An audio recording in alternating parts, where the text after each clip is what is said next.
Torcida Paulista.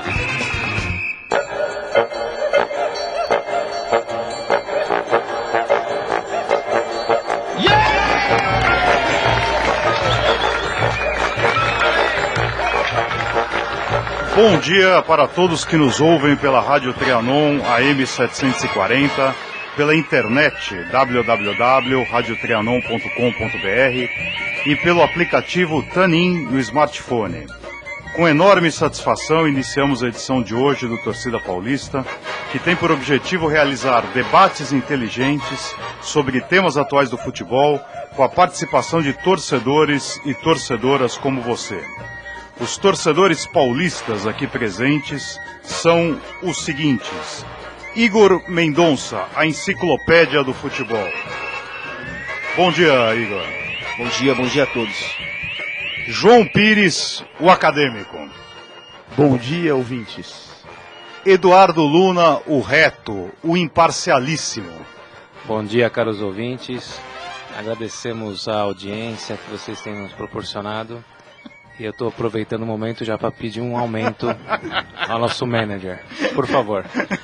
E Rogério Vidal, conde de Jaguariúna. Bom dia, Rogério. Bom dia, Marco. Bom dia, queridos ouvintes. Eu faço das palavras do nosso querido as minhas também. E um grande abraço para minha queridíssima tia Paulina, que ficou lá em Alagoas. Ela está inconformada com o meu querido tricolor, mas não vai ver o Cruzeiro hoje, porque ela disse que ela tem medo de levar outra tronga do Cruzeiro. Muito bom, meus amigos. Como já divulgado, ao final de nossa edição, trataremos de um assunto escolhido ao longo da semana por nossos ouvintes. Para votar, duas são as formas: no site www.torcidapaulista.com.br ou no Facebook Torcida Paulista, tudo junto. O tema mais votado ao longo de toda a semana será objeto dos debates pelos torcedores aqui presentes na edição seguinte à votação. João Pires, o que escolheram nossos ouvintes para debate nesta edição? 3 temas foram propostos essa semana. O primeiro tema era: a FIFA utilizará o Pacaembu e a Vila Belmiro na Copa, no que isso pode prejudicar o Corinthians, o Palmeiras e o Santos. O segundo tema era: como será o futebol paulista com a Arena Palmeiras, Pacaembu, Morumbi e a Arena Corinthians. E o terceiro tema era o auxílio da eletrônica aí para evitar erros de arbitragem. E o tema escolhido pelos nossos ouvintes foi o segundo tema, ou seja, nós vamos discutir no final do programa como será o futebol paulista com a Arena Palmeiras, o Pacaembu, o Morumbi, Arena Corinthians e, por favor, não se esqueçam do meu Canindé. Oswaldo Teixeira, estádio Oswaldo Teixeira Duarte. Muito bom, não esqueceremos, João. Convidamos a todos para que na parte final da presente edição acompanhem o debate a respeito do futuro do futebol paulista em face das novas arenas e estádios já existentes. Igor, quais jogos ocorreram ontem e quais foram os resultados? No Couto Pereira, Curitiba 0, Santos 0. E no Pacaembu, Palmeiras 0, Fluminense 1. Eduardo, e quais jogos se realizarão no dia de hoje? Bom, hoje teremos o Maracanã, às 16 horas, Botafogo Internacional. No Pacaembu, Corinthians e Flamengo. Nosso jogo de despedida. No Parque do Sabiá. Será? Por hora. No Parque do Sabiá, Cruzeiro e São Paulo. Em Pituaçu, Vitória e Atlético Paranaense. Depois, às 18h30, na Ilha do Retiro, Sport e Chapecoense. Na Arena do Grêmio, às 18h30 também, Grêmio e Atlético Mineiro. Na Arena Barueri. Figueirense e Bahia, surpreendentemente, na Arena Barueri. Foi confirmado isso. Incrível. Em Tubiara, Goiás e Criciúma. Pois bem, feitas as apresentações de nossos torcedores presentes nesta edição, bem como apurado o tema, que será debatido ao final, como será o futebol paulista com as arenas e os estádios já existentes, passemos aos destaques dos times da capital e da Baixada. João Pires. Portuguesa. Vamos à Portuguesa.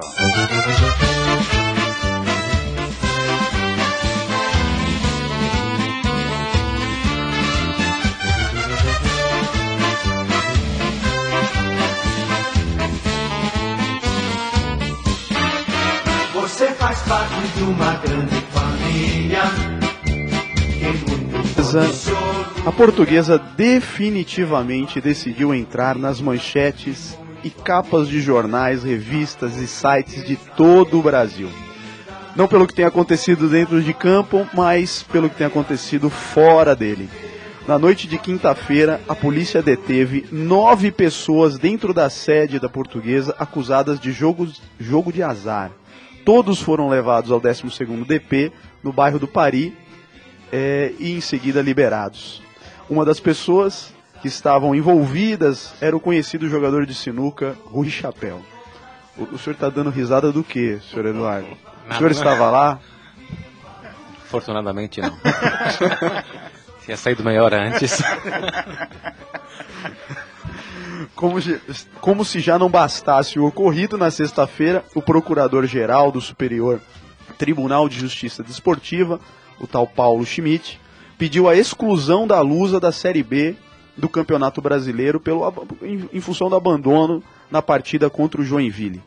De acordo com o procurador, a Portuguesa infringiu nos artigos 205 e 231 do Código Brasileiro de Justiça Desportiva e o artigo 692 do Código Disciplinar da FIFA.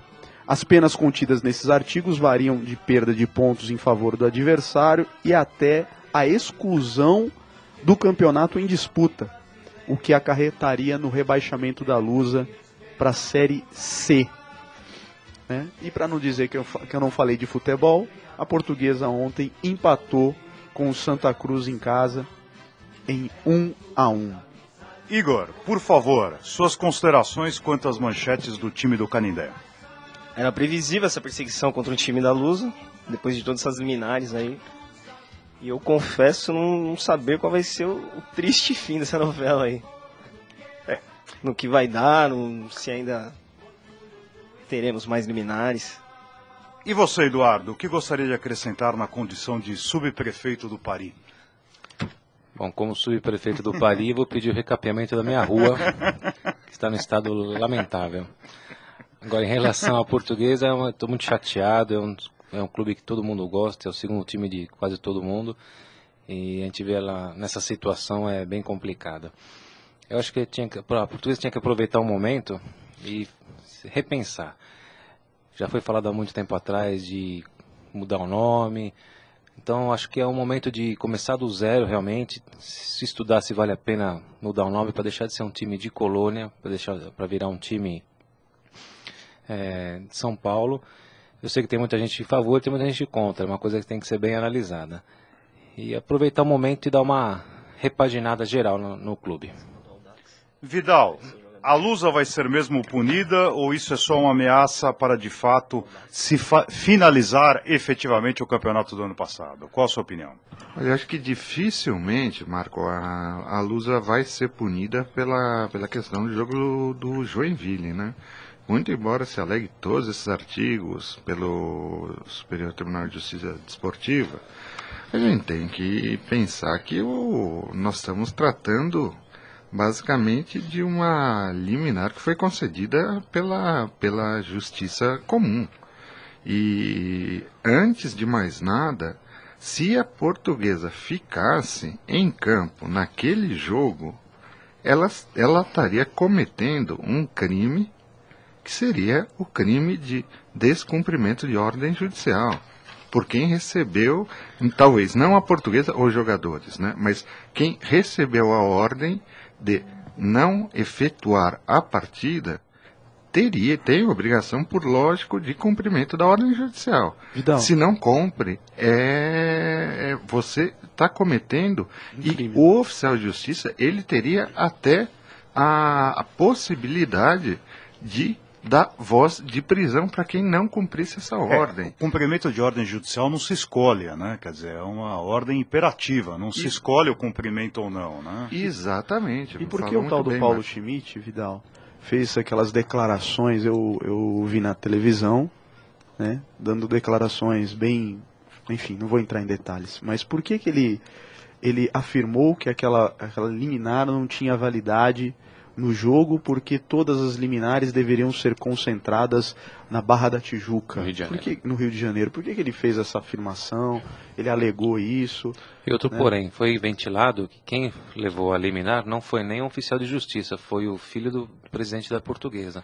É isso que eles estão contestando também. Olha, quanto a isso, existem outros, o nosso querido maestro Marco, que também pode dar grandes explicações no tema, mas eu, assim, na minha modesta opinião, o fato de você ter uma decisão judicial, que no caso uma medida liminar, que ela foi concedida, o cumprimento dela necessariamente não precisa ser por um oficial de justiça. Eu posso, por exemplo, pegar o mandado e fazer cumprir esse mandado e até qualquer pessoa, Vidal? Qualquer pessoa, eu, por exemplo, que estaria representando o interessado. Por exemplo, eu sou torcedor da Portuguesa. Perfeito. Me interessa. Okay, então, eu posso fazer isso? No caso específico, não, porque no caso específico seria alguém que estivesse dentro dos autos, ou à parte, ou necessariamente, como é muito comum nós vemos na justiça comum, o advogado da parte vai e cumpre o mandado ao invés do oficial de justiça. Entendi. Isso é muito comum. Então poderia, no caso, o advogado do torcedor ou da entidade, ele podia fazer o cumprimento desse mandado, né? Então, essa questão do oficial de justiça, eu acho que é uma questão que nós temos, enfim, é uma questão que é totalmente fora de contexto, né? E, assim, essas alegações de que deveria ser concentrada, ora, o Estatuto do Torcedor, ele dá competência ampla em território nacional. Né? Então, qualquer torcedor da Portuguesa que se sinta lesado nos seus direitos dentro do Estatuto do Torcedor, ele poderia. Seria diferente se nós tivéssemos outra situação na qual a Portuguesa entrasse. Daí você teria que verificar a competência. Verificando a competência e o juiz é competente e ele soltou a liminar na Justiça Comum, a Justiça Comum, a meu modo de ver, a Justiça Comum, ela prevalece sobre qualquer outro tipo de justiça que nós estamos tratando, e no caso é a Justiça Desportiva, né? Eu acho que essas alegações estão um pouco exageradas, a meu ver, com todo respeito ao presidente do Superior Tribunal de Justiça Desportiva. Né? Infelizmente, na análise dessa questão, como diria Silvio Lancelotti, a imprensa confunde bife à milanesa com bife ali na mesa. Então é um privilégio termos a explanação de um jurista, que é o Rogério Vidal Gândara da Silva Martins. E a respeito do amigo do João Paulo Schmidt, a respeito do amigo do João Paulo Schmidt, ele é procurador-geral do STJD nos últimos 9 anos. Muito bom. Muito bem, meus amigos. Falemos agora do time do bom amigo Gilberto e de seu filho Christian. Igor, quais são as manchetes do time do Morumbi? São Paulo!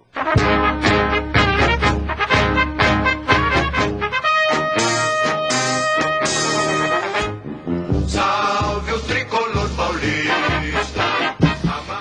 O tricolor do Morumbi, time do senhor Akio Kajihara, enfrenta hoje o atual campeão brasileiro, Cruzeiro, em Belo Horizonte, após o início de campeonato avassalador, onde venceu o Botafogo por 3-0 no domingo passado.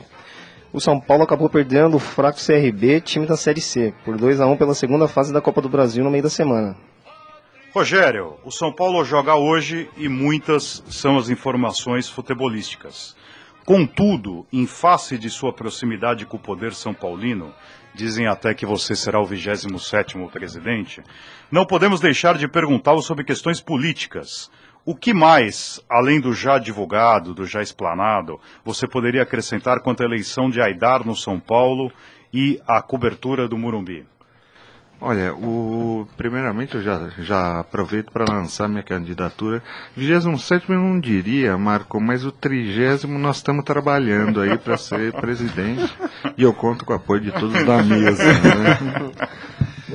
Mas o que eu vejo no São Paulo, principalmente depois da eleição do Aidar, o Aidar não se dava bem, né? Isso é assim, um fato notório dentro do São Paulo e fora do São Paulo, né? O Aidar nunca foi de se dar bem com o nosso querido amigo JJ, né? Com o Juvenal. E agora, o Aidar ele tem um poder que poucas pessoas têm, ele tem um poder de coalizão muito forte.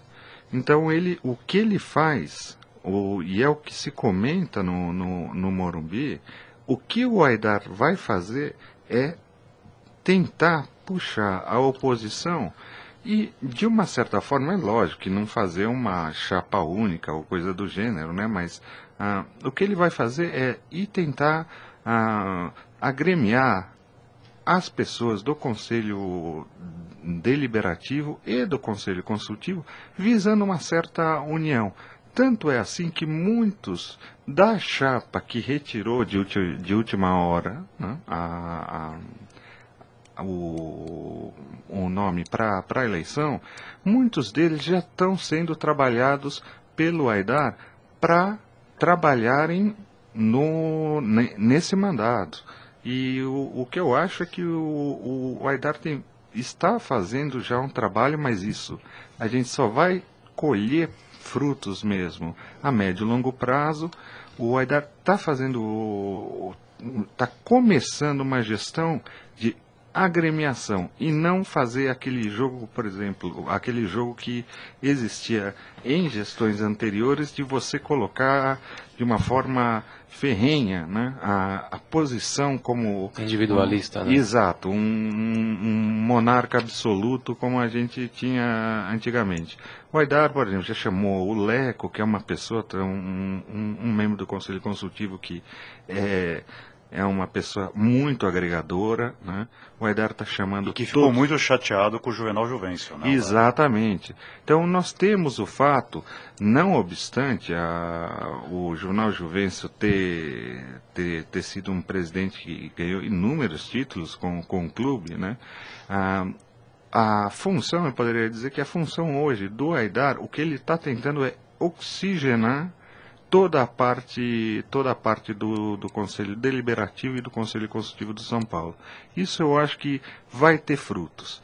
Não adianta o São Paulino querer fruto imediato que não vai sair. É um trabalho difícil, é um trabalho político, acima de tudo, uma política interna, e eu acho que essa política interna vai ter frutos a médio e longo prazo. E a cobertura, Rogério? O que você poderia...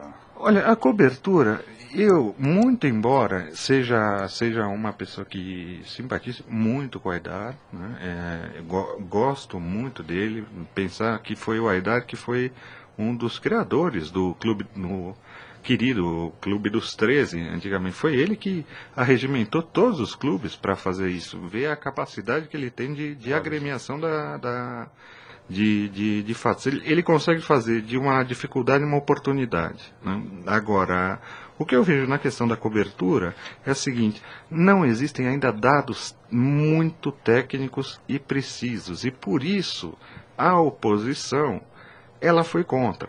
Então, agora, para esse tipo de aprovação, o Conselho precisa de 75% de votos. O que ocorre? Hoje, ele não consegue 75% no Conselho Deliberativo para aprovar essa cobertura. Por quê? Porque a oposição fala que o projeto ainda precisa ser mais bem trabalhado. Ou os dados têm que estar, de uma certa forma, mais fortes. E o que ele está tentando é mudar o estatuto para que se possa ter em determinados pontos, maioria simples. Tendo maioria simples, ele tem 50%. E esse 50%, hoje, no Conselho Deliberativo e com base no Conselho Consultivo, ele tem. Né? Agora, quanto à questão, pessoalmente falando, a questão da cobertura, eu ainda acho que tem que ser exposto de uma forma um pouquinho mais aberta ou com dados mais específicos. Talvez o São Paulo tenha um grande prejuízo, porque não se trata de uma arena do Palmeiras, como a gente está tratando, de uma arena Corinthians, como a gente está tratando, mas é uma cobertura, não é uma arena. Esse que é o grande problema de São Paulo. Muito bom, Rogério, eu lhe agradeço. João, nosso ouvinte Marcos Agostinho Gomes, torcedor de São Paulo, pergunta-nos: quem está fazendo mais, o Pato pelo São Paulo ou o Jadson pelo Corinthians? Por enquanto o Jadson pelo Corinthians, porque também o Jadson jogou mais, né? O Jadson jogou parte do Campeonato Paulista, já fez 3 gols aí pelo Corinthians, né? Mas uma avaliação a longo prazo aí a gente vai poder ver melhor. E você, Eduardo, qual a sua opinião? Acho que ainda é muito recente para ter esse tipo de análise. O Pato fez um jogo muito bom domingo passado. Quarta-feira não foi tão bom. Eu acho que é muito recente. A gente tem que dar pelo menos uns meses aí para poder comparar quem se deu melhor nesse caso. E você, Igor? Então ele segue um pouco na média, né? Estreia muito bem e vai caindo. Ele começou bem no Corinthians, o Pato. Teve algumas partidas boas. No Milan, no Inter. Sempre estreando muito bem, mas caindo no rendimento. E você, Rogério? Olha, no fundo eu acho que essa troca aí foi uma troca um pouco midiática, ao meu ver. São 2 bons jogadores. Agora, concordo com todo mundo da mesa. É muito cedo para analisar. Agora, a expectativa, justamente por ser o Pato, né, acabou respingando no Jadson. Né? O Pato, eu acho um ótimo jogador, né? Mas ele não... Mas ele sempre só fica na expectativa, né, Rogério? Exatamente. Estamos na expectativa do Pato e bem, né? Exato. Se fosse estamos só até uma hoje, contratação... né? Desde os 18 anos do menino. E as boas expectativas dele as bem. boas atuações do Jadson também vai um peso também nas costas do Pato, né? Exatamente. Então eu acho que um acaba respingando no outro. Se fosse se o Corinthians hoje contratasse o Jadson, talvez não fosse manchete direto. Então, sempre que vai se falar de Pato, vai se falar de Jadson. Esse que é o grande problema. Lembrando a grande troca Neto por Ribamar. Exatamente. Eu gostaria Obrigado, Leão. Gostaria de tomar a palavra para dar externar brevemente minha opinião. Eu acho que entendo, melhor dizendo, que tanto Jadson como Pato são jogadores marcados pela instabilidade.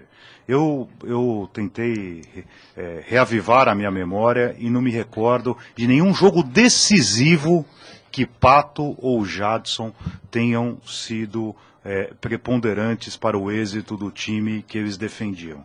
E, enfim, preparando o argumento para a nossa presente edição, me lembrei do jogo Corinthians e Santos de 1987, quando o jogador de Araxá, o Edmar, que jogou no Cruzeiro, no Guarani, no Palmeiras, fez 5 gols em cima do Santos. Seria titular da seleção hoje fácil. Exato. Eu não sabia, ele foi presidente do Campinas Futebol Clube, do Careca.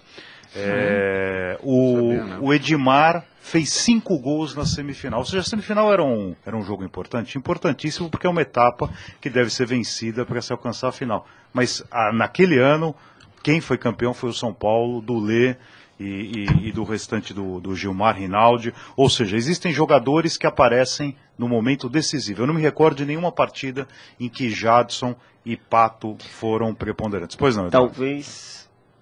Talvez em 2004, quando ele surgiu no Atlético Paranaense, aquela campanha do Atlético Paranaense, o Jadson, que tinha ele, o Washington, mas acabaram perdendo o campeonato pro Santos, na reta final. Uma enciclopédia, esse menino. É, Esse menino é uma enciclopédia. Existia aquele volante de Batatais, Cocito, que era um Cocito. dos jogadores mais Um amigo do técnicos que eu Kaká. já conheci. Amigo do Kaká, um dos jogadores mais técnicos que eu Ele conheci. jogou no seu time, hein? É, Cocito. Jogou no... Jogou, ele No seu time. grande passagem pelo Corinthians. Mas avancemos. Que destaque. Cocito, que é da região de Batatais, filho de um delegado. Então Verdade. quem nos contou isso é o nosso saudoso José Rinaldo Lazzarini, é morador de Batatais. Antes de finalizar o São Paulo, eu já deixo aqui o convite aberto ao nosso querido Aidar, que nós somos moços bonitos, todos com dente. Pode vir participar num domingo, será muito bem-vindo. E também queria deixar a questão, ele sendo advogado da CBF, presidente do São Paulo, não há conflito aí de... Eu ia fazer essa pergunta pro Rogério, mas eu não quis botar ele na parede aqui. Mas já que você começou... Mas eu tô Meus deixando amigos, essa sem, enquete vamos pra jogar próxima sem, semana. sem ser deselegante, eu vou, em função do horário, do avançado da hora, eu vou ter que, vamos ter que postergar. Mas eu colocaria outra questão. E o nosso amigo Rubens Aprobato Machado, que é presidente do STJD e é conselheiro do Corinthians. Também é uma situação... Acho que no meio do futebol as pessoas acabam exercendo... O peso de o peso do conselheiro é bem diferente do peso de um presidente, né? Mas eu entendo também Se a gente questão. lembrar o próprio Caixa d'Água, o saudoso Caixa d'Água do Botafogo, né? Também estava na mesma situação de conselheiro e membro do STJD, né?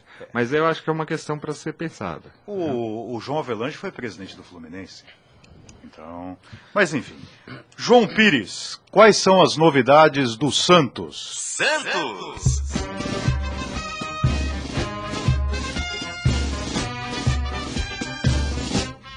Santos! Santos! Gol! Agora quem dá bola é o Santos. O Santos é o novo... O time da Vila Belmiro empatou ontem com o Curitiba do grande atacante Zé Love, em 0-0, no Couto Pereira. Esse foi o segundo empate do Alvinegro praiano e, para um time que foi bem no Campeonato Paulista e pretende chegar a Libertadores, o Santos não lembrava em nada o time que fez 47 gols já na temporada e não perdeu para nenhum dos grandes aqui no campeonato. Rogério, seus comentários a respeito do Alvinegro praiano. Olha, eu acho que esse começo de campeonato brasileiro nós vamos ainda ter eu acho que todos esses clubes grandes, eles vão estar em duas hipóteses, talvez não, eu vou estar falando óbvio agora.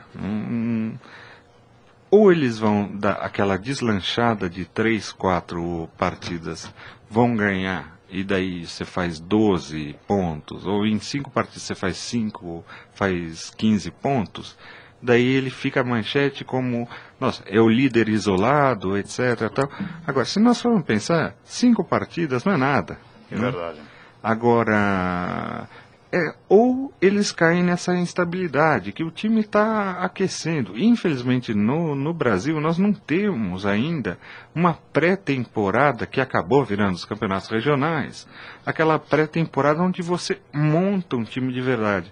A maior razão que justifica isso que eu estou afirmando é o fato de os times terminarem os campeonatos regionais e aí nem estar numa velocidade de contratações violentas, o que significa que nenhum time se acertou, né? Por exemplo, se a gente pega o futebol americano, não o futebol americano em si, o futebol, o soccer mesmo, o praticado lá. Major Soccer League, né? Isso, a Major Soccer League está crescendo violentamente, hein? A média de público, Rogério, é maior que a do Campeonato Brasileiro. Não, você é acredita? impressionante. Normal, né?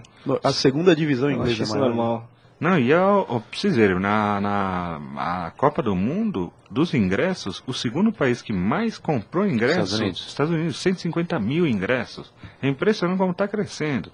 Agora, o que eu vejo, o Santos ainda, ele está se acertando. Eu acredito que ele vai se acertar.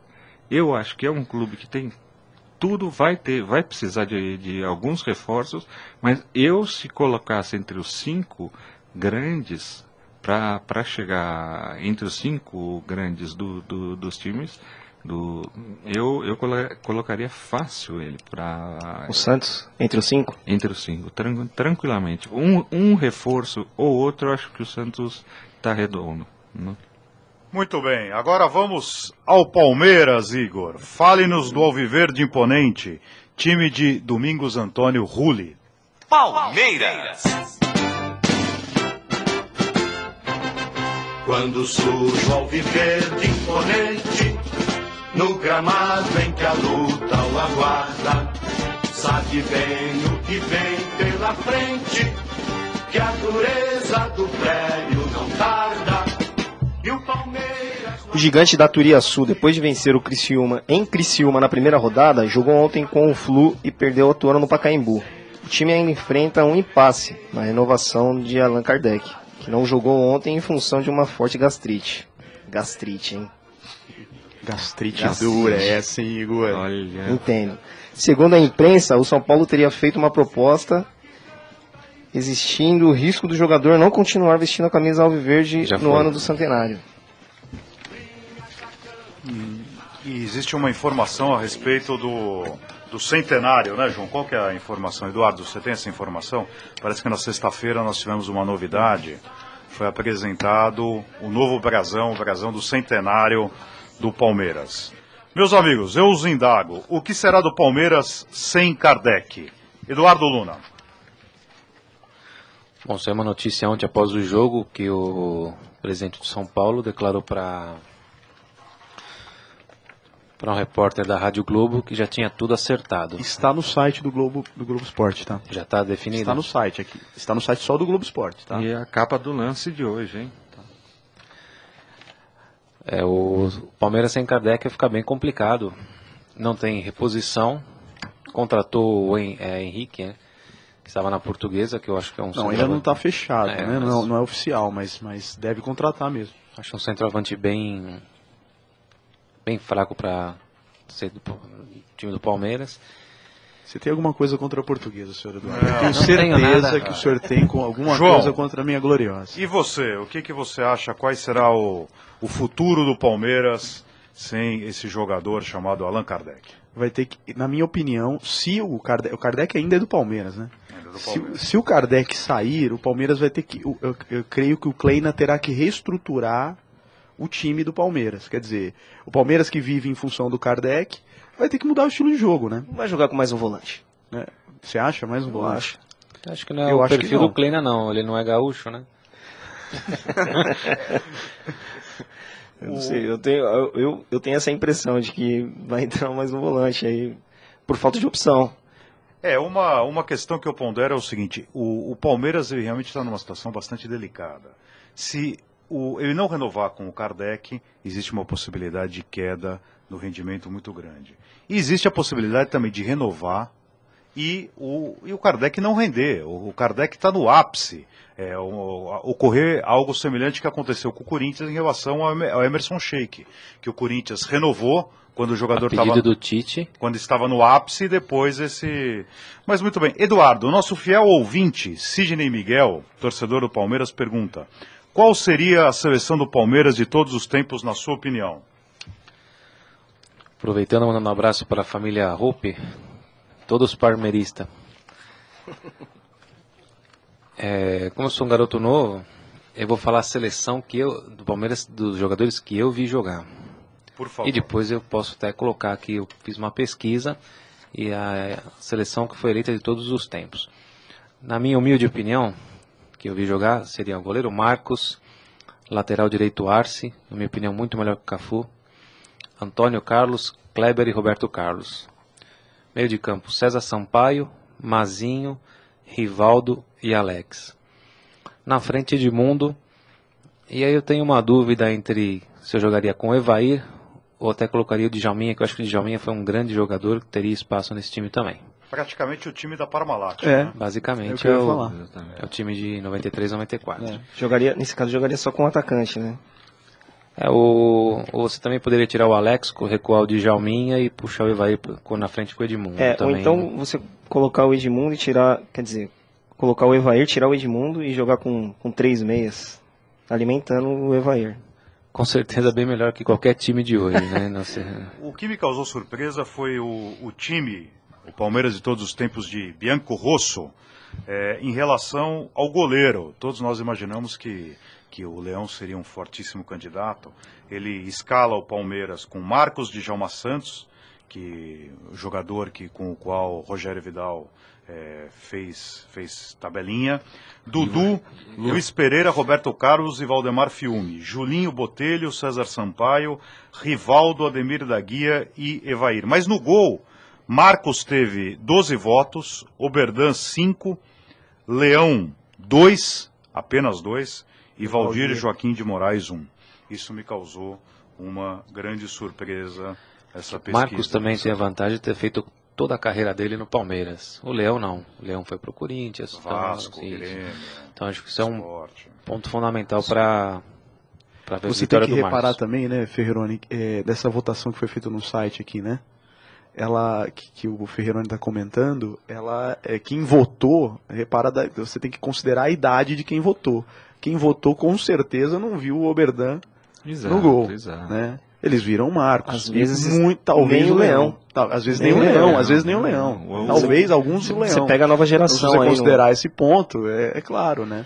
O cara acaba fazendo a seleção, o que o Edu fez, né? Quer dizer, vou fazer a seleção que eu vi. É natural. É natural. Eu mesmo, quando pensei na pergunta, imaginei, assim, eu fui contra o nosso amigo Espeto aqui, mas eu pensei, o Cafu pra mim é lateral direita, certeza. O cara é um craque. Eu também prefiro o Arce. Eu acho um Cafu, assim, um jogador técnica limitada, com preparo físico de maratonista. Não, mas eu tô olhando o Cafu dentro do contexto de toda a obra do Cafu. Marcação, entendeu? Toda a carreira do Cafu. O Arce, embora tenha jogado no Grêmio, quer dizer, o time que ele jogou mais, foi o Palmeiras, onde ele se destacou muitíssimo. Ele foi campeão da Libertadores pelo Grêmio. E jogou na seleção paraguaia, mais ou menos. Na Copa de 98. Sobre o Kardec, não está sendo super valorizado, não? Será que não é um jogador mediano numa ótima fase? Então, você vender na alta, você vender o seu produto na alta. Isso decorre do momento do nosso futebol. Antigamente você tinha Romário, Ronaldo, Adriano. Hoje nós temos Fred, que é um bom jogador, não é nenhum excelente. Nós temos reserva Jô, que estava rodando aí, ficou no Inter, saiu do Corinthians. Né? A gente não... O momento do ataque do nosso futebol brasileiro é complicado. Então o Kardec, há uns anos atrás, nunca seria mencionado para ser seleção brasileira. E hoje ele é... Nem para ser titular do Palmeiras. Infelizmente o tempo não nos deixa avançarmos, mas esta madrugada às 3 da manhã, Igor me ligou, porque ele é um homem que nunca dorme, ele me ligou às 3 da manhã e ele ponderou o seguinte, falou, mas será, infelizmente não teremos tempo de debater, será que Allan Kardec tem lugar no São Paulo? Quer dizer, então ele é a grande estrela da companhia Alviverde e caso pule o muro, caso migre para o São Paulo, ele vai ter Luiz Fabiano, Pato. Mas enfim, muito bom, João. E o Corinthians? Quais as novidades do time da Letícia? Corinthians!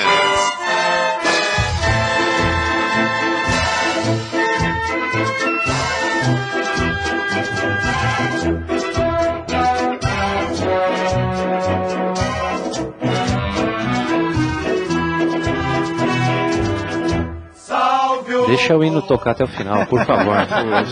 Ela me tira a concentração. O time da Isabela, da Helene e da Luísa enfrenta hoje o Flamengo, do meu primo Fábio Adami, no Pacaembu, às 16 horas, pela segunda rodada do Brasileirão. No que pode ser a despedida do Pacaembu, a casa do Timão desde 1940, buscando assim a sua vitória de número 966. A música Saudosa Maloca, do nosso querido Adoniran Barbosa, será tocada antes e depois da partida.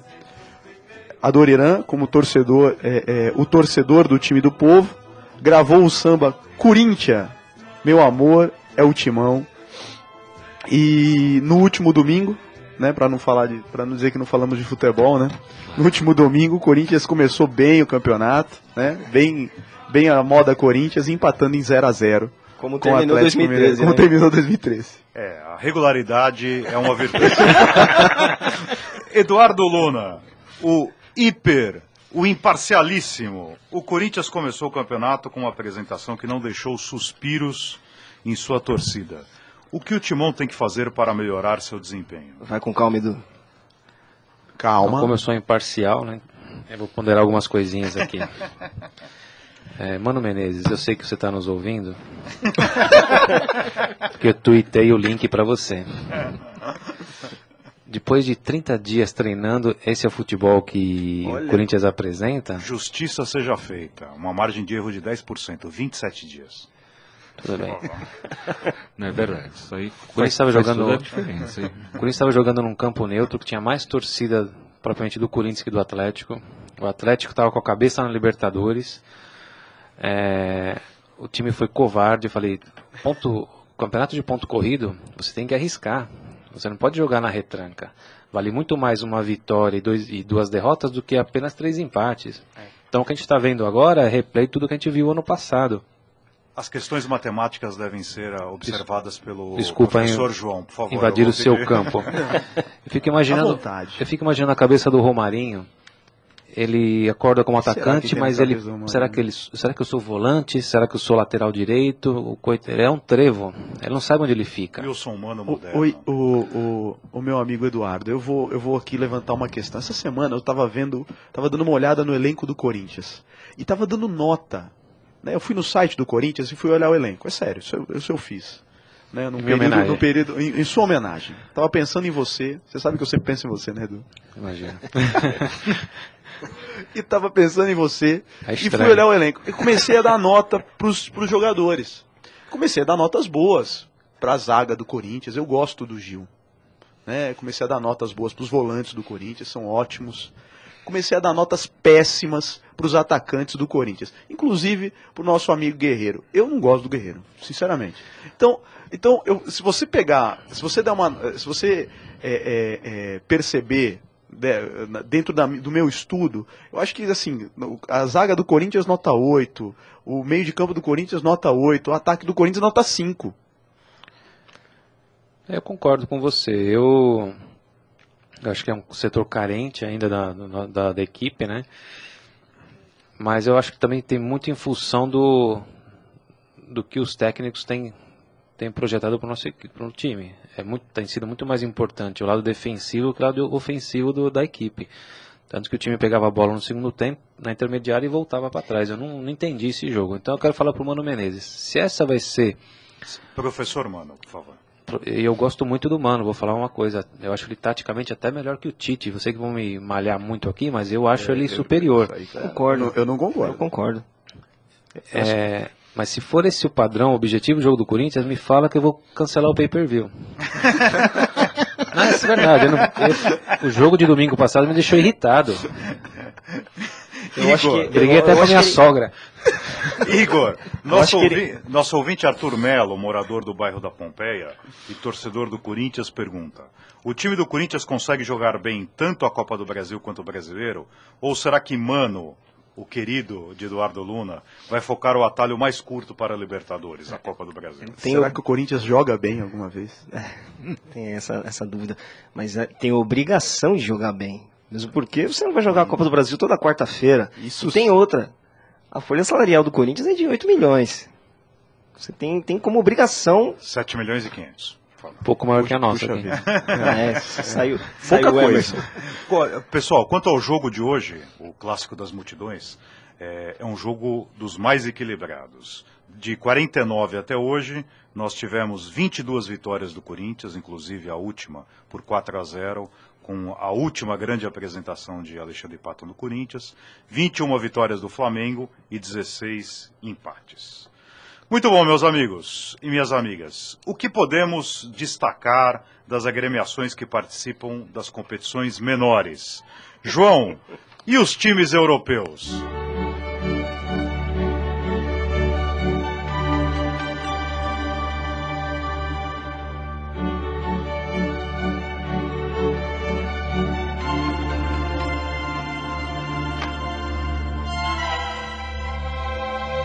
Nessa semana nós tivemos a definição tivemos aí mais a definição das semifinais aí, dos 2 finalistas para a Champions League. O Real Madrid largou na frente, como eu havia previsto, viu, senhores? Tá? Só para lembrá-los. Com 1-0 contra o Bayern de Munique, com gol do francês Benzema. E agora só precisa do empate na Allianz Arena para ir à final após 12 anos. Já o meu querido Chelsea conseguiu um heróico empate com o Atlético de Madrid em Madrid e agora briga por uma vitória simples no seu próprio estádio em Londres. Igor, suas brevíssimas considerações. Ainda acredito numa final entre Bayern e Atlético. E eu queria falar um pouquinho a respeito de Mourinho, que ainda é usado por todos. Mal do Mourinho. Não fala mal do Mourinho. Uma coisa é ser retranqueiro numa semifinal jogando fora, uma coisa é ser retranqueiro no campeonato de ponto corrido. Vocês concordam comigo? Concordo, mas é assim, ele maltrata o futebol. Como assim? Maltrata o futebol? Cara, eu detesto Igor, eu detesto ver 18 volantes num jogo meu de semifinal. 18 volantes? Não dá. Igor, o máximo que ele entrou em campo, eu vou ter que retificá-lo, foram 10 volantes. Então, e o goleiro, 18 ele nunca ingressou. Não, na boa. Ele fez estágio no futebol gaúcho. É verdade. Os nossos técnicos. O que é isso aqui? Tudo bem, pra quem gosta de tática é muito legal, mas gente, eu não entendo me desagrada esse tipo de futebol. João, e seus comentários? Você já leu as manchetes, mas em 10 fartos segundos, quais os seus comentários a respeito da futebol europeu? Bem, para mim eu continuo com a minha posição de que a final será entre Real Madrid e Chelsea, em Lisboa. Rogério Vidal, Conde de Jaguariúna, seus comentários. Olha, eu acho que ainda também aposto no Atlético de Madrid. Eu acho que eles estão com um esquema que já está sendo trabalhado desde 2008. Né? E eu acho que dessa vez vinga. Acho que vão pegar o Bayern, só que o Bayern hoje é um time estudado. Então, um time estudado é um time que acaba sendo, de certa forma, um alvo fácil, de certa forma. Eduardo, na Liga dos Campeões temos 2 times espanhóis, futebol que você conhece muito bem, um inglês e um alemão. Essa semifinal é um prenúncio das seleções que virão fortes para a Copa? São equipes favoritas, né? A Alemanha, principalmente, eu acho. A Espanha também vem forte, ela teve um envelhecimento dos seus melhores jogadores. A Inglaterra eu não acredito muito. E juntando com os times sul-americanos, que eu acho que serão os fortes concorrentes. Brasil, Argentina e um pouco também o Uruguai. Agora, só para dar um conselho para o Atlético de Madrid, se vocês quiserem chegar na final, e oxalá seja com o Real Madrid, porque eu sou imparcial, é só vocês jogarem com a camisa do Corinthians. Chelsea se borra de medo. Meus amigos, passemos agora ao destaque da semana.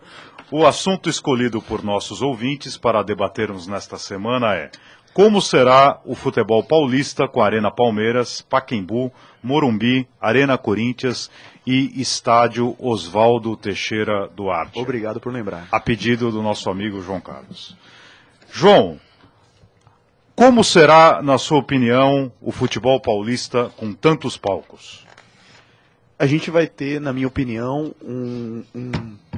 principalmente com a Arena Corinthians, com a Arena Palmeiras, um acréscimo aqui. Eles vão ganhar, né? Nós vimos isso em Portugal. Gente, Portugal, antes das arenas, né? Vocês vão dar risada, mas o estádio do Porto, antes de 2004, chamava-se Estádio das Antas, né? Nós saímos do Estádio das Antas para ir para o Estádio do Dragão. Então você vê o upgrade que a gente deu, né? Melhor. Então, derrubaram o Estádio das Antas e construíram o Estádio do Dragão. Não, Portugal sediou uma final de Liga Europa, né, de Copa dos Campeões, em 1966. Depois foi sediar de novo só em 2004 e agora. Quer dizer, a partir da construção das arenas após a Eurocopa de 2004... Né, que eles construíram para a Eurocopa de 2004, reconstruíram, né, o José Avalade, o Estádio da Luz, e construíram do zero o Estádio do Dragão e outros, né, né? O estádio de Braga é a coisa mais linda, gente. Então, após a construção das arenas, Portugal teve com certeza, movimentou, né, a publicidade e a economia da sociedade em geral, do local em geral, né? Não sei se vocês foram nesses estádios aí, ou talvez o Rogério, são shopping centers. Eu fui no cinema no José Avalade. Tem cinema lá, movimenta a economia da região. Ali na multiuso, realmente. É espetacular, é espetacular. E Mudou. E você, Eu acho que vai acontecer isso em São Paulo. O que você imagina, qual será o futuro do futebol paulista com tantos palcos?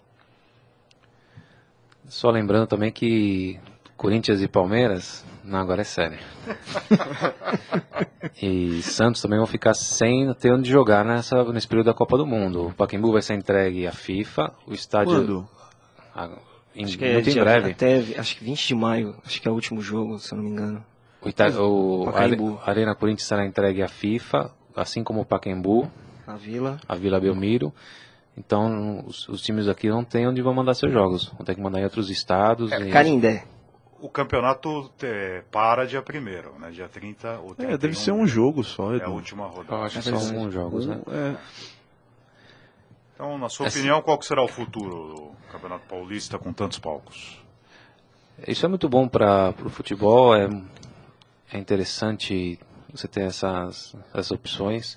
Como eu falei, são arenas, né? Não são só estádios de futebol, são feitas para shows, para entretenimento, você passear com a sua família. Seria como um shopping também no dia normal. O Ronaldo foi muito criticado quando falou que a Copa do Mundo não é feita de hospitais e sim de estádios. Sim de estádios, né?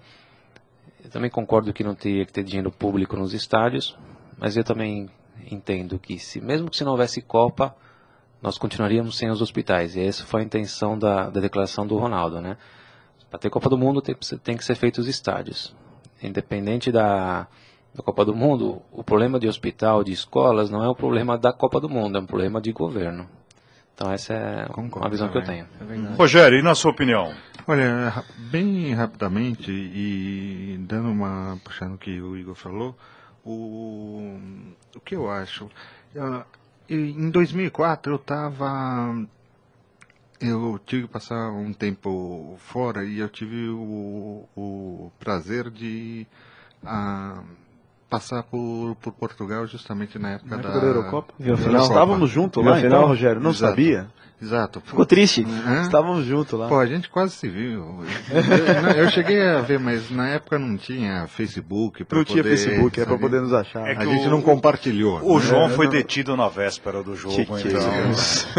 Agora, você ficou triste, Vidal? Fiquei, olha, porque na época eu morava eu morava na Bélgica, mas daí dei um pulo na... É um lorde mesmo. É um lorde, que é isso? Ele qualifica a nossa mesa. Né? Não, era subemprego, pelo amor de Deus. Eu vendia pipoca lá. Pessoal.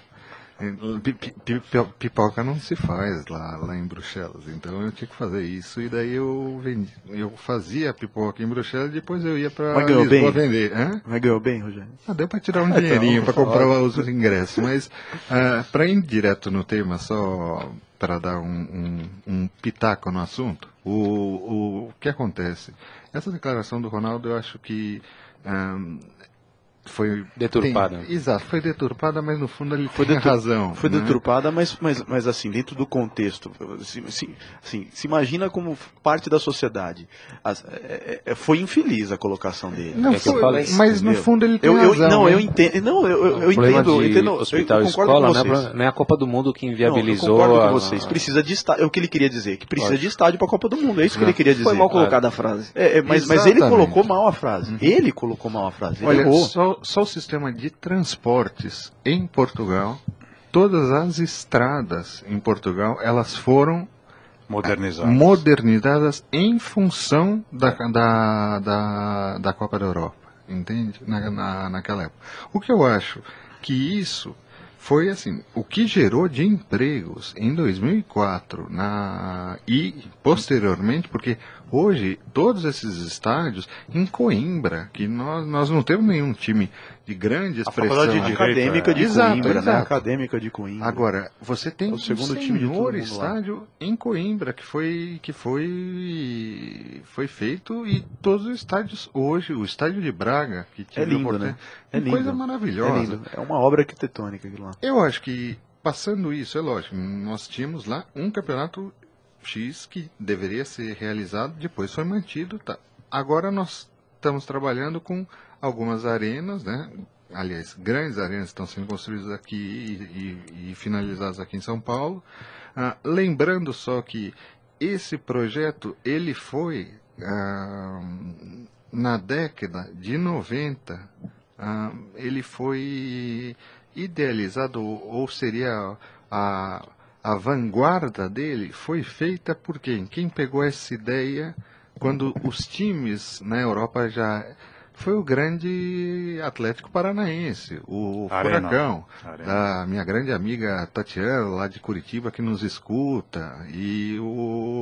Agora, a Arena acabou perdendo um pouco a qualidade. Agora estão modernizando. Hoje nós temos isso. Eu acredito que, além da parte futebolística, que eu acho que vai crescer, eu tenho dois receios. O primeiro, questão de ingresso. Eu acho que isso talvez possa influenciar. E segundo, valores altos para o ingresso e impossibilitando assim o povo de ir ao estádio. Exato. Eu acho que isso talvez só vá ser coadunado se a gente conseguir juntar ingresso e espetáculos. Porque o espetáculo traz muita receita. Eu lembro que o JJ falava uma frase clássica. Ele falou: jogo do Paulista na quarta-feira não dá renda para o clube. Vale mais você ter um show. Um show. Ponto. Né? Igor, no seu entender, como será o futebol paulista no futuro? Vai ser legal, vai ser bacana. E a minha dúvida é se o público paulista vai tratar bem as arenas. Né? E quem que você acha que vai ser o grande vencedor? Quem que vai ganhar com esse novo estágio e quem vai perder? Eu acho que o Corinthians ganha com esse novo estágio e quem perde é a Prefeitura de São Paulo. Em relação à Prefeitura de São Paulo, eu concordo com o Igor, vai ser o grande perdedor, vai ser a Prefeitura de São Paulo, que o custo anual de manutenção do Pacaembu é de 11 milhões. Eu queria agradecer aos moradores de bairro do Pacaembu também. Quando o Corinthians fez a proposta para assumir o Pacaembu, foram todos contra. Não só os moradores, e a Prefeitura também, né? Exatamente. E tem o lance de ser tombado também, tem todo um... O Pacaembu, que tem a estética nazista. Exatamente. É um estádio com a estética nazista. Eu entendo que a Portuguesa ficará na mesma situação.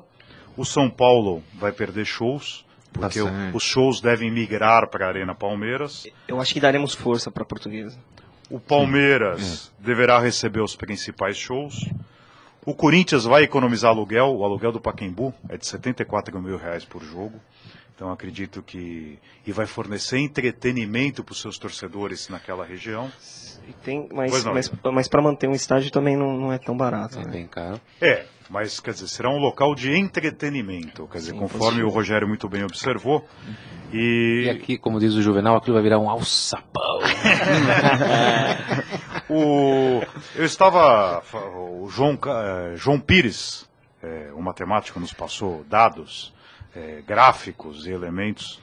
A Arena Palmeiras, a inauguração será em 2014, o Canindé em 1972, o Morumbi em 1960, o Pacaembu, que hoje completa 74 anos, foi em 1940, e a Arena Corinthians será em 2014. Ou seja, são estádios, existe uma disparidade entre os anos de construção, e esses novos estádios, conforme foi muito bem observado pelo Rogério, pelo João, são conceitos arena, questão de deslocamento, mobilidade, estacionamento e entretenimento, coisa que o Eduardo destacou. Então, a razão assiste ao Igor quando fala da questão da manutenção, contudo, imagino que eles serão rentáveis. Serão rentáveis. É fundamental. Eu entendo, em 1 minuto, vocês, seco, quem perdeu com essa questão das novas arenas, na sua opinião, Eduardo? Eu creio realmente a prefeitura. Prefeitura. Igor? Prefeitura. Sem dúvida, prefeitura, Marco. Não posso ir contra, né? Foi a prefeitura. Muito bom, meus amigos. Infelizmente, nosso tempo se encerrou. Reforçamos que toda semana debateremos com maior vagar um assunto de relevância no mundo do futebol escolhido pelos torcedores que nos acompanham. Para votar, duas são as formas: no site www.torcidapaulista.com.br ou no Facebook Torcida Paulista, tudo junto. O tema mais votado ao longo de toda a semana será objeto dos debates pelos torcedores aqui presentes na edição seguinte do Torcida Paulista. Meus caros, meus amigos, minhas amigas, na mesa de som, o palmeirense Cléo Rodrigues. Agradecemos a companhia de todos, convidando-os para que no próximo domingo, das 8 às 9,